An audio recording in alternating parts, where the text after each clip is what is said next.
नमस्कार दोस्तों, हमारे चैनल राजनंदिनी में एक बार फिर से आप सभी का स्वागत है।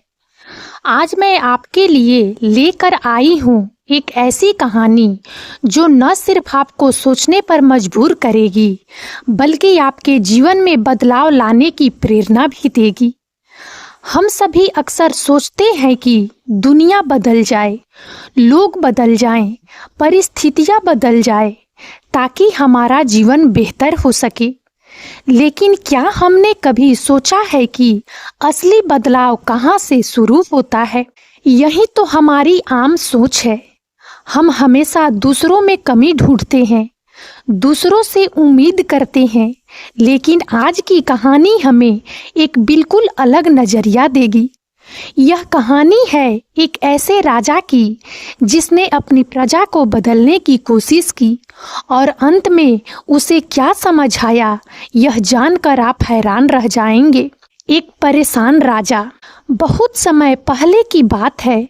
एक राज्य में एक बहुत ही प्रतापी और न्यायप्रिय राजा राज करते थे। वे अपनी प्रजा से बहुत प्यार करते थे और हमेशा उनकी भलाई के लिए सोचते थे। उनका राज्य धन धान्य से भरपूर था। लोग खुशहाल थे, लेकिन राजा के मन में एक अजीब सी बेचैनी थी। राजा को लगता था कि उनके राज्य की सड़कें पथरीली और उबड़ खाबड़ है। जब वे अपने रथ पर बैठकर राज्य का दौरा करते थे तो उन्हें बहुत असुविधा होती थी। उन्हें लगता था कि प्रजा को भी ऐसी सड़कों पर चलने में कितनी परेशानी होती होगी। राजा मन ही मन, मेरी प्रजा को ऐसी सड़कों पर चलना पड़ता है, कैसे वे सुरक्षित होंगे, कैसे वे खुश रहेंगे। एक दिन राजा ने अपने सभी मंत्रियों को बुलाया और कहा, मंत्रियों, मुझे अपने राज्य की सड़कों को लेकर बहुत चिंता है। ये सड़कें बहुत पथरीली और नुकीली है। जब मैं इन पर चलता हूँ तो मेरे पैरों में दर्द होता है। मुझे लगता है कि मेरी प्रजा को भी यही समस्या होती होगी। मैं चाहता हूँ कि आप राज्य की सभी सड़कों को चमड़े से ढक दें। राजा का यह आदेश सुनकर मंत्रीगण आश्चर्यचकित रह गए। यह कोई छोटा मोटा काम नहीं था। पूरे राज्य की सड़कों को चमड़े से ढकना एक बहुत बड़ा और खर्चीला काम था। इसके लिए लाखों करोड़ों पशुओं की खाल की आवश्यकता पड़ती, जिससे राज्य का खजाना खाली हो जाता। मंत्री झिझकते हुए, महाराज, यह तो बहुत बड़ा काम है। इसके लिए हमें बहुत बड़ी मात्रा में चमड़ा चाहिए होगा और इससे खजाने पर बहुत बोझ पड़ेगा। दूसरा मंत्री, हाँ महाराज, यह असंभव सा लगता है। राजा क्रोधित स्वर में, असंभव कुछ नहीं, मैं अपनी प्रजा के लिए कुछ भी करने को तैयार हूँ। मुझे इस पर कोई बहस नहीं चाहिए, मुझे बस परिणाम चाहिए। तुरंत इस काम को शुरू करो। राजा का आदेश था और मंत्रीगण जानते थे कि उन्हें इसे पूरा करना ही होगा। वे सब बहुत चिंतित थे कि आखिर यह कैसे होगा। वे घंटों विचार विमर्श करते रहे, लेकिन कोई समाधान नहीं सूझ रहा था। एक बुद्धिमान सलाहकार की सलाह। इसी दौरान राज्य का एक बहुत ही बुद्धिमान और अनुभवी सलाहकार, जो अपनी बुद्धिमत्ता के लिए पूरे राज्य में प्रसिद्ध थे, वहां पहुंचे। उन्होंने मंत्रीगण को परेशान देखा और उनसे उनकी समस्या पूछी। सलाहकार शांत स्वर में, क्या बात है मंत्रियों, आप सब इतने परेशान क्यों दिख रहे हैं? पहला मंत्री, क्या बताएं महाराज, राजा ने एक ऐसा आदेश दे दिया है जिसे पूरा करना लगभग असंभव है। मंत्रीगण राजा के आदेश के बारे में बताते हैं। सलाहकार हंसते हुए, बस इतनी सी बात, इसके लिए आप सब इतने परेशान हैं? इसका तो बहुत सरल समाधान है। मंत्रीगणों को विश्वास नहीं हुआ। उन्हें लगा कि यह व्यक्ति मजाक कर रहा है। दूसरा मंत्री, सरल समाधान, यह कैसे संभव है? पूरे राज्य की सड़कों को चमड़े से ढकना, यह तो। सलाहकार, शांत हो जाइए। राजा का उद्देश्य क्या है? उनकी प्रजा को पथरीली सड़कों पर चलने से होने वाली असुविधा से बचाना, यही ना?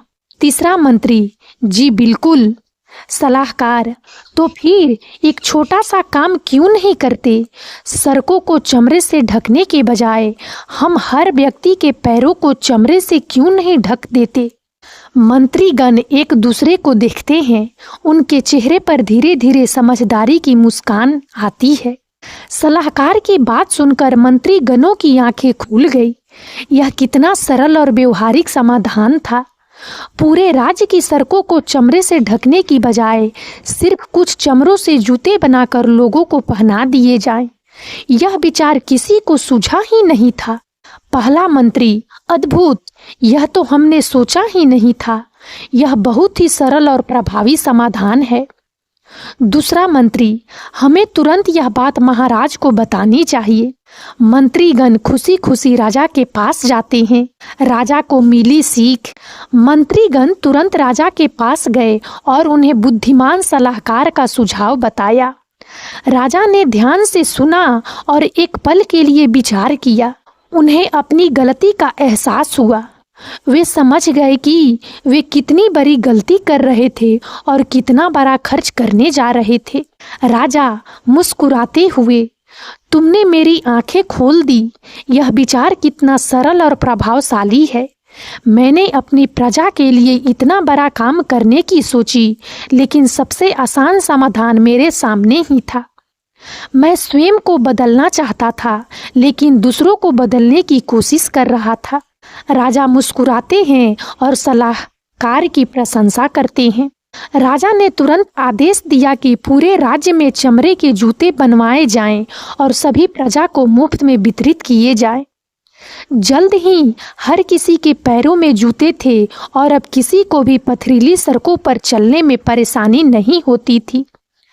राजा ने उस बुद्धिमान सलाहकार को पुरस्कृत किया और तब से उन्होंने कभी भी दूसरों के बदलने की कोशिश नहीं की, बल्कि स्वयं में बदलाव लाने पर ध्यान दिया। कहानी का सार, स्वयं को बदलो। दोस्तों, यह कहानी हमें क्या सिखाती है? यह कहानी हमें जीवन का एक बहुत बड़ा सत्य सिखाती है। अक्सर हम दुनिया को बदलने की कोशिश करते हैं। हम चाहते हैं कि हमारे आसपास के लोग बदल जाएं, हमारा परिवार बदल जाए, हमारे दोस्त बदल जाएं, हमारे बॉस बदल जाएं, यहाँ तक कि मौसम भी बदल जाए। हम सोचते हैं कि अगर ये सब बदल जाएं तो हमारी समस्याएं खत्म हो जाएगी और हम खुश हो जाएंगे। लेकिन जैसा कि इस कहानी में हमने देखा, बाहरी दुनिया को बदलना कितना मुश्किल, कितना खर्चीला और कभी-कभी तो असंभव भी होता है। सोचिए, अगर राजा पूरे राज्य की सड़कों को चमड़े से ढकने की कोशिश करते तो क्या होता? यह कभी पूरा नहीं हो पाता, और अगर होता भी तो इससे राज्य कंगाल हो जाता। असली बदलाव बाहर से नहीं बल्कि अंदर से शुरू होता है। जब हम स्वयं को बदलते हैं तो हमारी दुनिया अपने आप बदल जाती है। जब हम अपना दृष्टिकोण बदलते हैं तो हमें वही चीजें अलग दिखने लगती है। यह क्यों महत्वपूर्ण है? आइए समझते हैं कि यह क्यों इतना महत्वपूर्ण है। आप केवल स्वयं को नियंत्रित कर सकते हैं। आप दूसरों को नियंत्रित नहीं कर सकते, आप दुनिया को नियंत्रित नहीं कर सकते, लेकिन आप अपनी सोच, अपनी प्रतिक्रियाओं और अपने कार्यों को नियंत्रित कर सकते हैं। जब आप अपनी ऊर्जा दूसरों को बदलने में लगाते हैं तो आप निराश होते हैं, क्योंकि आप उन चीज़ों पर ध्यान केंद्रित कर रहे होते हैं जिन पर आपका कोई नियंत्रण नहीं है। दृष्टिकोण का जादू।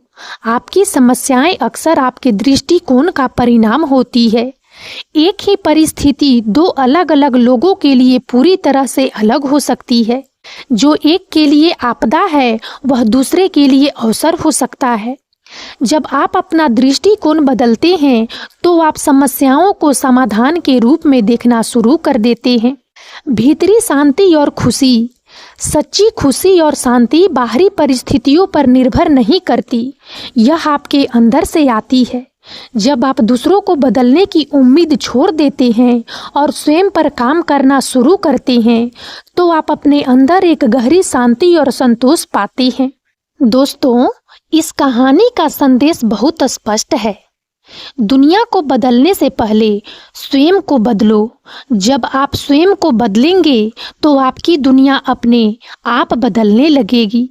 आपकी समस्याएं छोटी लगने लगेगी और आप जीवन को एक नए सकारात्मक दृष्टिकोण से देख पाएंगे। याद रखिए, परिवर्तन की शक्ति आपके भीतर है। आपको बस इसे पहचानना है और इसका उपयोग करना है। जब आप अपने अंदर बदलाव लाते हैं तो आप न सिर्फ अपने जीवन को बेहतर बनाते हैं बल्कि अपने आसपास के लोगों और दुनिया पर भी सकारात्मक प्रभाव डालते हैं। और अब इस वीडियो में इतना ही। यदि आप सबको हमारा यह वीडियो अच्छा लगा हो तो प्लीज़ इसे लाइक करें और ज़्यादा से ज़्यादा शेयर करें ताकि हमारा मनोबल इसी प्रकार से बढ़ता रहे और हम एक से बढ़कर एक ज्ञानवर्धक वीडियो लेकर नियमित रूप से आप सबकी सेवा में उपस्थित होते रहें। और तब तक के लिए बने रहें हमारे चैनल राजनंदिनी पर। हम बहुत जल्द एक नए ज्ञानवर्धक वीडियो के साथ एक बार फिर से आप सबकी सेवा में उपस्थित होंगे। जय हिंद, जय भारत।